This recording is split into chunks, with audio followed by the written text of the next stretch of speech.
नमस्कार साथियों डीए को लेकर सरकार की तरफ से एक बड़ी खबर आई है। जी हाँ दोस्तों, सरकार की तरफ से एक पॉजिटिव रेस्पॉन्स आया है। साथियों सबसे बड़ी बात है कि 13 अप्रैल को जो मीटिंग हुई थी दोस्तों, जिसमें एर्थ पे कमीशन ने जो भी मेमोरेंडम लिए थे दोस्तों, उस मेमोरेंडम पर दोस्तों एर्थ पे कमीशन टीम की तरफ से सहमति जताई गई है। अब दोस्तों सबसे बड़ी बात है कि एर्थ पे कमीशन को कौन कौन से मेमोरेंडम भेजे गए और क्या क्या मांगे रखी गई है। दोस्तों आज हम अपनी हेडलाइंस पर चलते हैं। आज हम बताएंगे आज कौन सी बड़ी हेडलाइंस है, उस पर हम बात करेंगे। और ये हेडलाइंस दोस्तों आपके लिए काफ़ी ज़्यादा इंपॉर्टेंट है जानने के लिए, ताकि आपको पता चल सके आने वाले समय में आपकी कितनी पेंशन बढ़ेगी, या फिर अगर आप नौकरी में हैं, नौकरी पेशा में, तो आपकी कितनी सैलरी बढ़ेगी। देखिएगा दोस्तों, यहाँ पर डीए पर जल्द होगी घोषणा, हम पहले इस पर बात करेंगे दोस्तों। दूसरी बड़ी बात है, पूर्व सैनिकों या संगठनों ने मांगों के लिए एर्थ पे कमीशन को भेजा मेमोरेंडम, मांगों की सूची। जी हाँ दोस्तों, एक हम चार्ट आपको दिखाएंगे, लेकिन कौन कौन सी मांगे दोस्तों थोड़ा हम फौरी तौर पे देख लेते हैं। देखिएगा सबसे बड़ी मांग है फैमिली पेंशन को लेके दोस्तों। फैमिली पेंशन जो मिलती है वो पूरी दी जाए। जैसे किसी की कोई पेंशनर है, अब उसकी फैमिली को पेंशन मिल रही, तो वो पूरी मांग की गई है। ये नहीं की गई कि भैया उनको कम दिया जाए, ऐसा नहीं होना चाहिए। और दोस्तों प्री 2006 MSAP 6-12-17 ईयर्स, ये दोस्तों ऐसी मांग की गई। इक्वल MSP की मांग की गई। सभी को एक्स पे ग्रुप मिले दोस्तों, ग्रेड पे का XY ग्रेड पे मिलना चाहिए सभी को दोस्तों। और सभी ऑनरेरी रैंक को पेंशन मिले दोस्तों। और सिपाही को PL5, नायक को HAB 7 और दोस्तों JCS को गैजेट ऑफिसर का पेंशन मिले। दोस्तों तमाम मुद्दे हैं दोस्तों जिस पे बात की, आज हम पूरी चर्चा करने जा रहे हैं। अतः साथियों अगर आप एक पेंशनर हैं तो यार चैनल को सब्सक्राइब जरूर कीजिए। जी हाँ साथियों, चैनल को सब्सक्राइब जरूर कीजिए। और दोस्तों मैं आपको बता दूं, सरकार पता नहीं क्या सोच के कर रही है, क्या ढिंढोरा पीट रही है यार। मैंने ज़िंदगी में दोस्तों आज पहली बार ऐसा देख रहा है कि भैया ऐसा लग रहा है कि एर्थ पे कमीशन की तमाम जो कर्मचारी संगठन है, तमाम पेंशनर है, उनके संग शादी होने वाली है। बताइएगा दोस्तों, मौत दिखाई हो रही है। कहीं मौत दिखाई पुणे में की जा रही, कहीं मौत दिखाई आपकी दिल्ली में की जा रही, हर राज्यों में मौत दिखाई हो गई दोस्तों। ऐसा लग रहा है कि एर्थ पे कमीशन एक नई नवेली दुल्हन है दोस्तों, जिसकी मौत दिखाई हो रही है। हर राज्यों में इसकी मौत दिखाई होगी। जब मौत पूरा देख लेंगे तब दोस्तों सरकार पे कमीशन को लागू करेगी। दोस्तों समझ में नहीं आ रहा है, ये जो इलेक्शन, लोकसभा इलेक्शन, जिसमें 1 करोड़ से अपनी 1 अरब 25 करोड़ की आबादी दोस्तों, जिसमें एक दिन में पूरा इलेक्शन हो जाता है। लेकिन दोस्तों ये सिर्फ 1 करोड़ 1.5 करोड़ आबादी के लिए दोस्तों सरकार इतने मनोने ले रही है। सबसे बड़ी बात है दोस्तों। तो अतः साथियों अगर आप एक पेंशन है तो यार चैनल को सब्सक्राइब जरूर कीजिएगा। चलेगा दोस्तों, आज मैं आपको एक रिपोर्ट दिखाने जा रहा हूँ, आखिर वो क्या रिपोर्ट है। लेकिन सबसे पहले हम बात करेंगे डीए पर दोस्तों घोषणा। देखिएगा दोस्तों, कल की जो 13 अप्रैल को जो दोस्तों मीटिंग हुई है दोस्तों, उसमें तमाम संगठन आए थे दोस्तों।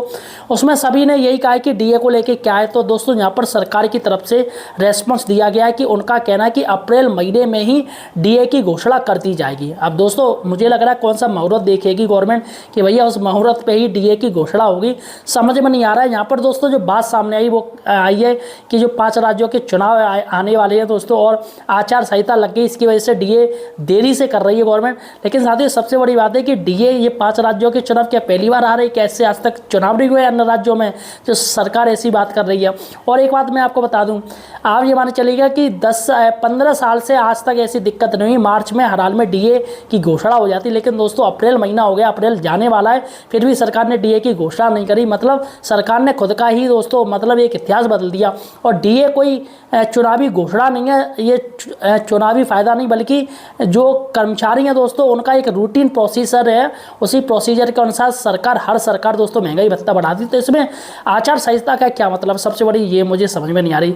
चलेगा दोस्तों, डीए को मैंने आपको बता दी कि सरकार बहुत ही जल्दी अप्रैल महीने में आपका डीए डीआर बढ़ा देगी। अब देखते हैं क्या कहती है। फिलहाल 13 तारीख को जो मीटिंग हुई है दोस्तों दिल्ली में, यही बात की गई है दिल्ली में। चलेगा दोस्तों, अब हम बात करते हैं पूर्व सैनिकों संगठनों ने मांगों के लिए एर्थ पे कमीशन को भेजा मेमोरेंडम। देखिएगा दोस्तों, पूर्व सैनिक की तरफ से और रेलवे यूनियन की तरफ से दोस्तों तमाम जो संगठनों की तरफ से मेमोरेंडम भेजे गए। ज़्यादातर की जो मांगे हैं दोस्तों वो इक्वल ही रखी गई हैं, कोई ज़्यादा बहुत अंतर नहीं है। कुछ मांगों को छोड़ दें तो ज़्यादातर मांगे इक्वल रखी गई। सबसे पहले आप रिपोर्ट देखिएगा कौन कौन सी मांगे रखी गई, क्या क्या मांगे मांगी गई हैं। ये जो है पूर्व सैनिक संगठनों का है, ये Indian veterans association Bharat registration number है साथियों।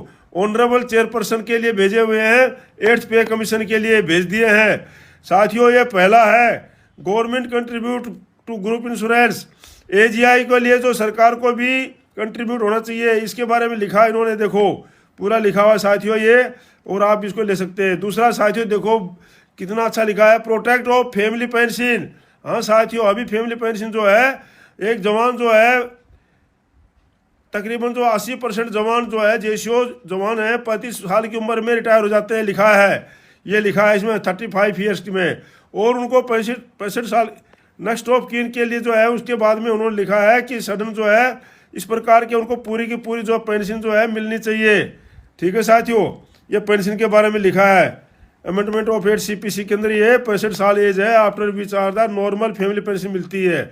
तो जो नॉर्मल पेंशन ना मिल करके पूरी पेंशन मिलनी चाहिए साथियों। 8वें वेतन आयोग में मांग की है, क्योंकि अभी जो 65 साल के बाद में पेंशन मिल जाती है, कौन सी, नॉर्मल फैमिली पेंशन, और वो कम हो जाती है तो पूरी फैमिली पेंशन मिलनी चाहिए, या 7 साल है उसके अंदर। ठीक है नहीं। अब साथियों revision of fitment factor, fitment factor मांगा है, देखो फिटमेंट फैक्टर मांगा है 2.5 से लेकर के 3.07 तक, यह मांग की है, बहुत अच्छी मांग की है। करंट 2.5 से 3. ठीक है साथियों। Uniform military service pay MSP, uniform मतलब एक military service pay risk based allowance है, intended competence personal for the unique हजार सबके लिए है।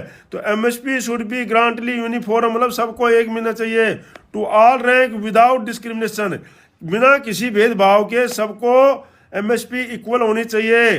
तो साथियों ये भी मुद्दा है। मॉडिफाइड एज्यूड करियर प्रोग्रेस MSP साथियों जेसीओ जवार को 1 जनवरी 2006 से लागू की है, तो प्री 2006 को भी मिलना चाहिए MSP, रिटायर है प्री 2006 से पहले, पोस्ट 2006 वालों को भी मिलनी चाहिए। और क्या में 8, 16, 24 साल में फर्दर MSP करंट जो मिल रही है वो 8, 16, 24 में मिल रही है। लेकिन सिपाही जो है जवान जो है 80% जवान जो है 17 साल में रिटायर हो जाते हैं। ठीक है नहीं, इसलिए उनको MSP 2 मिल पाती है। इसलिए साथियों लिखा है कि MSP मिलना चाहिए 6, 12 और 17 साल में सर्विस में, ताकि सिपाही को, एक सिपाही को 3 MSP मिल जाए, उनको न्याय सुधार की पेंशन मिल जाए। तो साथियों ये भी बहुत अच्छा पॉइंट है। दूसरा साथियों लिखा है rationalisation of technical and skill based allowance. हाँ साथियों, अभी जो है सभी जेसीओ जवार्स जो है स्किल्ड अलाउंस मिलनी चाहिए, जेसीओ जवार्स को स्किल्ड बेस्ड अलाउंस मिलना चाहिए। मतलब कहने का मतलब है अभी सभी जो है स्किल वाला काम कर रहे हैं, पहले सिर्फ एक्स ग्रुप के कुछ % काम करते थे, तो अभी सबको जो है स्किल्ड बेस्ड अलाउंस जो है ये एक्स ग्रुप की पे, कहने का मतलब है वो मिलना चाहिए सबको। ठीक है ना साथियों। अब जो है साथियों देख लो पे लेवल मर्ज होना चाहिए, बिल्कुल इम्प्रूव होना चाहिए साथियों। पे लेवल 3 को 5 में होना चाहिए, जो सिपाही है 3 में आ रहा है 5 में जाना चाहिए। पे लेवल 4 में नायक है 6 में आना चाहिए। पे लेवल 5 हौलदार है वो 7 में जाना चाहिए। पे लेवल 6 नायब सुधार साहब है वो 8 में आना चाहिए। पे लेवल 7 है वो पे लेवल 9 में आना चाहिए। पे लेवल 8 है पे लेवल 10 में आना चाहिए। जो सूबेदार मेजर साहब है, सूबेदार साहब जो 9 में जाना चाहिए, सूबेदार मेजर साहब 10 में। पे लेवल 9 हमारा है नहीं, सिविल का है, ये 11 में होना चाहिए। पे लेवल 10 में ऑर्डिनरी लेफ्टिनेंट कैप्टन साहब हैं, उनको पे लेवल 11 में आना चाहिए।